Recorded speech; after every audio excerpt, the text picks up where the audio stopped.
Mga kapatid, ito po yung mga papeles na bitbit ng Office of the Ombudsman kaugnay ng umano'y pagkakaso laban kay Senator Jinggoy Estrada kaugnay ng flood control scandal ng ating pamahalaan.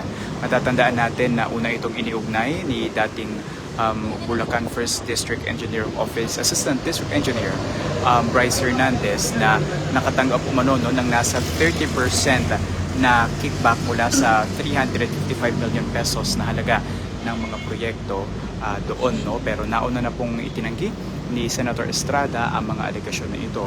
At ngayon po dito tayo ngayon sa Sandigan Bayan. Nakikita po natin si Assistant Ombudsman Nico Clavano at bitbit po itong mga papel na ito.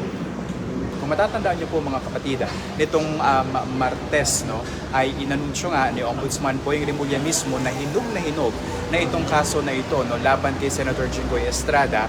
At actually nung nakaraang linggo pa, May 18, inirekomenda ito, no, ng Department of Justice Special Prosecution Service kung saan nga inirekomenda nito, no, yung pagkakaso kay Estrada.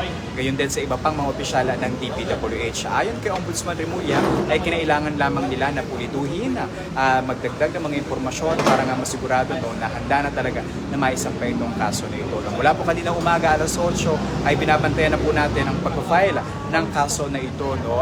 Initially, iniitasahan lamang natin si Senator Jinggoy Estrada na masasampahan ng kaso, pero pagtingin natin doon sa listahan ng mga respondent ay kasama po roon sina dating DPWH Secretary Manuel Bonoan, Roberto Bernardo, Cathy Cabral at Gerard Opulencia at iba pang mga opisyal na ito.